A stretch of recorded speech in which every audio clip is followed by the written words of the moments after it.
Right, ahoy there, mateys, and welcome back to some more StarCraft Underground. Today we are continuing in our number 3 Brood War tournament, and this is the round 3 losers bracket match, right? And there's some really kind of cool things about this match. So first and foremost, let's go ahead and introduce our players. So in the bottom right, we've got Mevious as our. Let me go ahead and shift tab. This is our blue Protoss. In the bottom right, we're on Radeon. And then in the bottom left, we have our red Terran, Havi. Now, I was mentioning that there's some cool things about this match, and one of the cool things about this match is that this is a rematch, right? Within the same bracket, on the same maps. So in round 1, which I generally don't cast the round 1 matches, at least as of yet, but Mevious actually beat Havi 2-0, right? But that was a few weeks ago, and it was on the same maps. So we'll go ahead and have to see if either player put in some prep, has some historical information, some data to work with when playing against each other. So one of the cool things about StarCraft Underground, right, is that there's week-long opportunities to schedule your matches, and everyone submits their replays. So Mevious and Havi have each had the opportunity to pull replays of each other playing on these maps, as the maps are the same within the bracket, and get a good understanding of how each other operates and works, and see if there's any differences. I think after this, it'd be fun to go back and watch the original match. I haven't watched it, so I won't know if they're doing the same things that they had done against each other before, or if they're trying some new tactics and techniques. Right now we've got Mevious doing an early scout heading up into the top right, and I can go ahead and show this map real quick. I always forget to do that, but this is Radeon, 4-player map. Right now we do have a bottom left and bottom right spawn, as mentioned before, and nothing terribly crazy, right? A few things to note is that there are some pretty tight chokes leading into the natural, and then one of the third bases that's often taken are these side third bases, where a lot of engagements usually occur on the bridge and this narrow choke, right? So, definitely Havi as a Terran player, generally what we see when there's expansions is an urgency to secure and hold this area so that a third expansion becomes viable, and then trying to seal this off. And we'll see kind of how that goes. Generally, Protoss being the faster one to expand, will likely see Mevious take his expansion, move up to this third, and kind of like some skirmishes over this, probably with vultures and maybe putting some mines down and things like that. I'll go ahead and hide the map so we can kind of see what each player is looking at. Right now we do have 2 Marines kind of hanging out here on the ramp for Havi. Not uncommon to get 2 to 3 Marines, sometimes putting down a bunker after the command center here. But we also see Havi going into factory play, right? Getting an initial vulture, probably after the vulture, getting the machine shop down and starting to get mines researched. We'll have to see how that goes. And then Mevious is doing the good old-fashioned walk across with a Dragoon. Dragoon range coming up as well, which will allow the Dragoon to shoot this bunker without being hit, right? And so there's this whole dance that usually occurs here where the SCV, one SCV per Dragoon typically sits here and repairs the bunker while the Dragoon takes pot shots at it. One thing to note as well, Havi built that bunker before the CC. Not always the case. A lot of times I'm seeing the Terran players put the CC down first and then put the bunker down immediately after. In this method, he is going to be a little bit safer against any earlier Dragoon pressure, but this command center will take a little bit longer to get going. So we do have that machine shop and mines being researched. Havi trying to save up some cash, get some more vultures out. All the while, Mevious is walking more and more Dragoons over while taking his second base behind that. I actually missed this. I didn't see this vulture get out, but this vulture is going to be, and it's right behind this picture. It's kind of a pain in the butt. Let me zoom in. But this vulture just kind of walks straight into the main of Mevious and is getting a few probes before ultimately being taken down. That was sneaky. I didn't even see it slip out.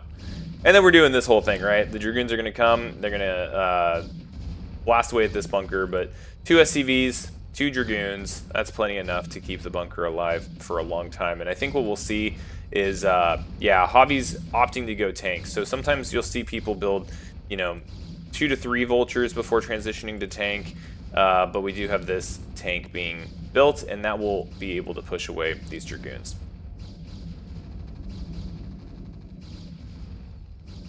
And you can see, right, like, as soon as there was only 3 SCVs, when the 4th Dragoon comes up, the damage just starts piling up. Not sure if Mevious is actually paying attention over here. Might lose a Dragoon. No, okay. Did get some good damage, though.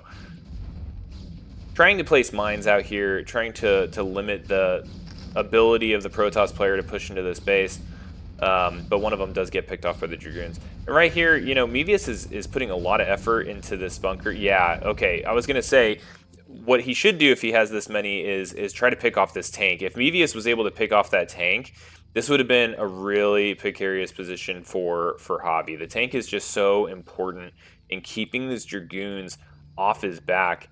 He does have a second tank being made, and he has siege mode also being researched. And this is before Vulture speed, right? So I feel Havi is preparing for aggression from Mevious. And this is kind of goes back to what I was saying with these players have played each other, right? This is a rematch, and this is a rematch in which Mevious had 2-0'd Havi in the previous series that they played against each other. So I don't know if maybe there's some concern there, or maybe this is a direct reaction to what Havi had seen before. Okay, Vulture's popping out. You can see they're still moving slow, right? But we did get this mine. He walks the Dragoon straight into the mine, getting one for free and damaging the other one with 2 tanks now. This is enough for Havi to push out. Now, I don't think Havi can take this on in a head-on fight, but we'll go ahead and have to see if these mines end up doing more work. Havi being very aggressive with these mines. That's really good placement as well. You know, you have the doodads here. It also seals off this expansion in the event that these stay for a long time. It kind of opens up this avenue.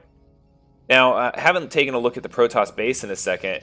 Do have Observatory up. We have Citadel of Adun up and running. So we have observers being produced.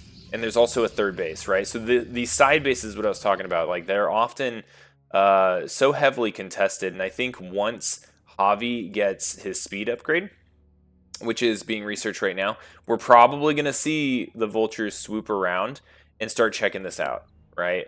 Another common play pattern is the Protoss player putting down kind of like a pylon wall right here, like 3 pylons to just keep these kinds of Vultures out of the base. But these Vultures are going to pop that probe, likely lay some mines here to prevent any Dragoons from kind of sneaking back in.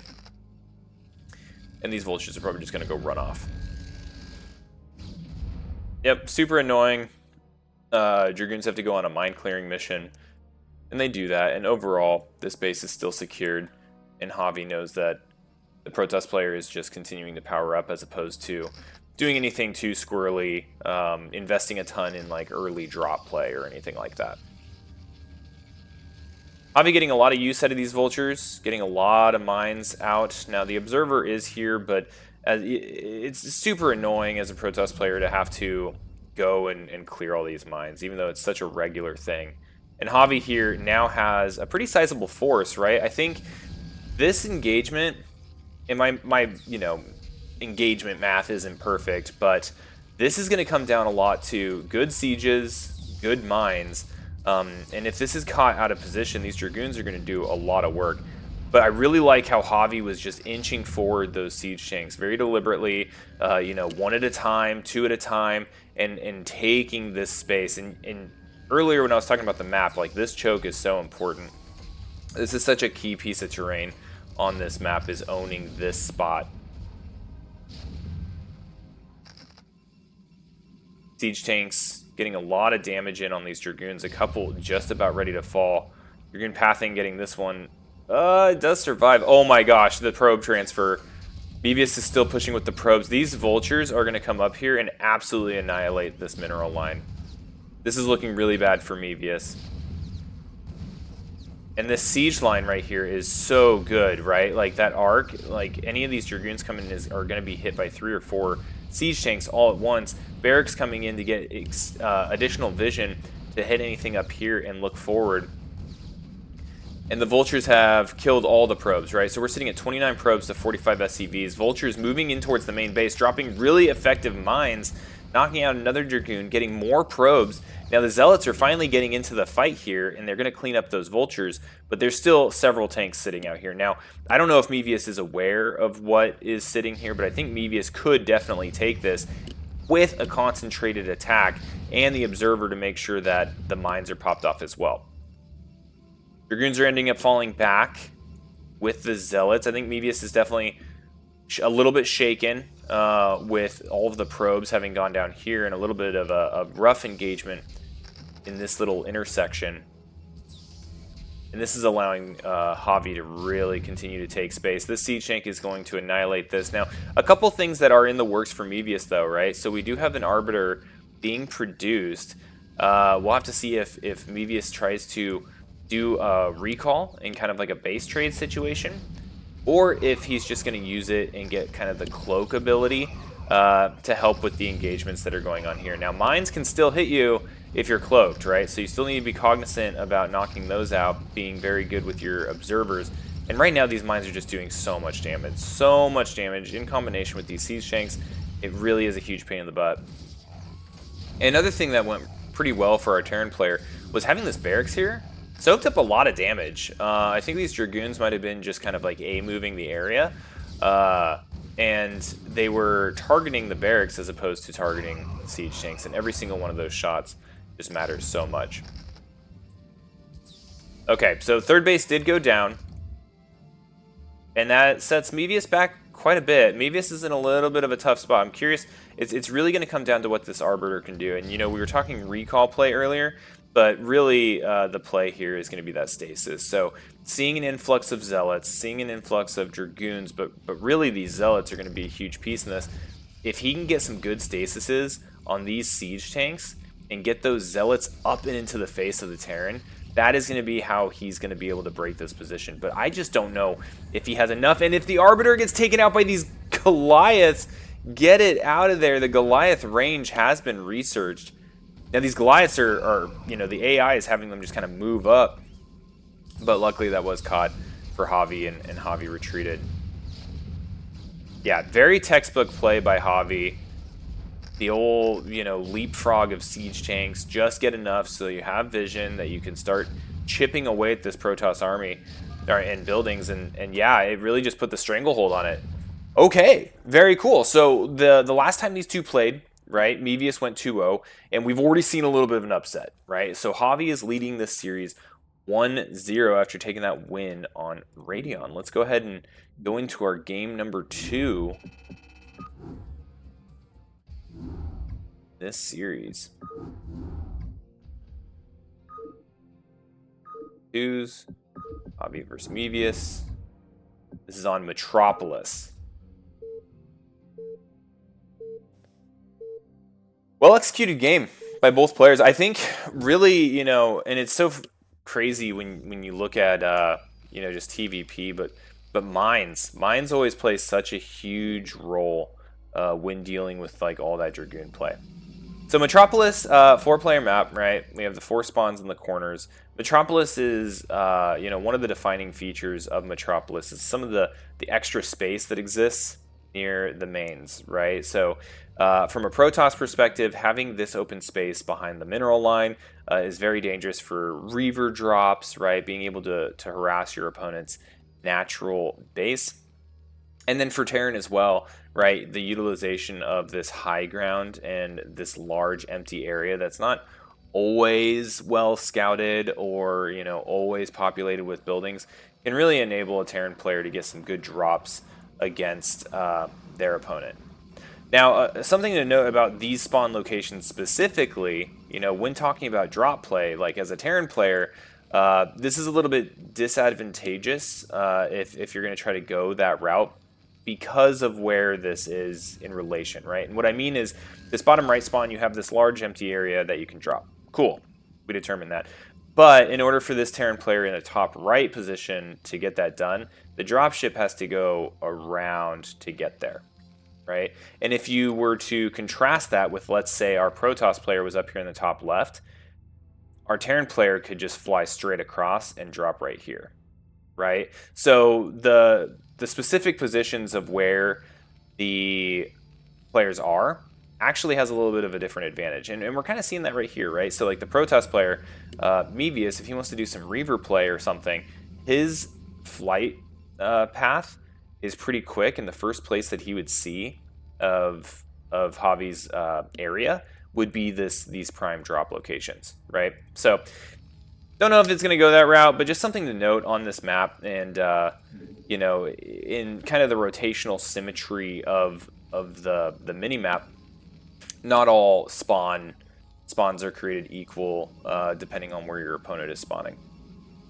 So SCV is going to be getting into Mevious's base. Probe is running around here. Curious if there's going to be a gas steal or anything. I haven't really been seeing many of the Protoss players in our brackets doing that. I've been watching a good amount of high-level play recently, though, and you know, the Protoss gas steal is very, very common. Mevious, opting to keep his probe alive, is going to run it out and send it home. This map also has a couple minerals on the ramp, which is kind of annoying when, you know, trying to get the, you know, siege tank pathing or dragoon pathing effective when you're trying to bounce up and down between bases. One of those things that further kind of supports like drop play, just because it's such a pain in the butt for armies to go up and down. And right now we are seeing from Havi, you know, just a barracks expand. And I think the expansion was before the gas too, so really trying to get this up and running. And last game we were talking about bunker timing, right? This game we are seeing Havi drop the expansion before bunker timing. And I don't know if that was because of the scouting pattern that Havi took. You know, his first scout did go to the correct base. Ooh, and we're seeing a second SCV head over this way. And one thing I also want to note is Havi did run over here and check, right? He ran over here to check if there was tech, but also to check if Mevious had anything, you know, early for vision, right? And what that would probably look like would be like a pylon or something like that. Something over there to give early warning. Alright, so Natural CC is up for our Terran player. Protoss Hero over here is starting their Nexus. And we have the Dragoon Dance about to start. Very similar build to last time from Mevious. We have the Dragoon range about to be upgraded. And he will start plugging away on that bunker. Havi opting to go in a second time with the SCV. Keeping an eye out for crazy tech, right? But he did see the second Nexus. He saw the Cybernetics core. He's seen at least this one Dragoon. I don't know if he actually saw these. He sees them now. And so from just a spending perspective, he knows there's nothing crazy coming out yet. And once that SCV has been taken care of, that triggers Mevious to get the Robo facility. Now, this time, something that we're seeing differently from Havi, and I really do think it's the result of this map, is going Engineering Bay early. This is going to allow Havi to get turrets up. Didn't see any Vultures get produced, going straight into tank play. First upgrade being researched is Siege. And this, again, I don't want to harp on the drop ability of this map, but I'm not very good at this game, and so like one of the few strategies I know on this map is a lot of that drop play. And so the Siege is actually pretty powerful. Mines would be too, but depending on the route you want to go. But the ability to get Siege is going to enable a strong defense of this, obviously, but it pairs very well with doing drops on your opponent, right? You can get some early sieges up on this high ground, which can really punish you know, the natural base. One thing I also want to note that's very different is we're getting infantry armor upgraded. So Havi definitely looking to potentially start increasing his output of bio. And we haven't seen any other real indicators of that yet, right? We have one barracks, but yeah, with stim and armor, I think we're about to start seeing an explosion of barracks and a large bioforce. And this is an interesting idea as well, if we consider this map and these spawns as having a higher threat of air being a pain in your butt, right? Like, he's already concerned about that. He's building turrets. He's building turrets down in this challenging area to deal with. But having a large marine force is also an inherent, there's inherent like air defense kind of associated with that, right? So having a lot of marines around is very helpful to try to shoot down any arbiters that are trying to dive your base. And arbiters were also seen last game, right? So Havi is coming off of the first round in which an arbiter did make an appearance, but it was a little too late to be used, right? But that's still definitely something on the back of his mind. Mevious getting a pretty significant Dragoon count. 3 siege tanks and a bunker full of marines is a pretty effective defense here. So a pretty stalemated position outside the Terran space, and this is a good timing for Mevious to go get a third.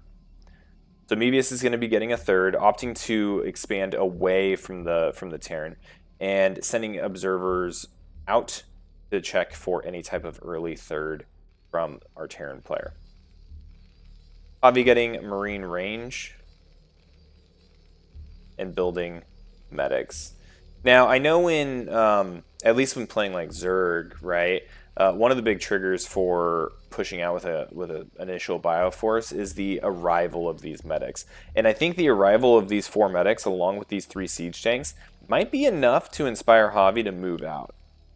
Now, I don't know if he'll be able to get past this. I think it'll be very dependent on how the siege tank movement goes, right? Whether they're caught unsieged and they're surprised, or if he kind of inches them forward and leapfrogs them. But we'll have to see.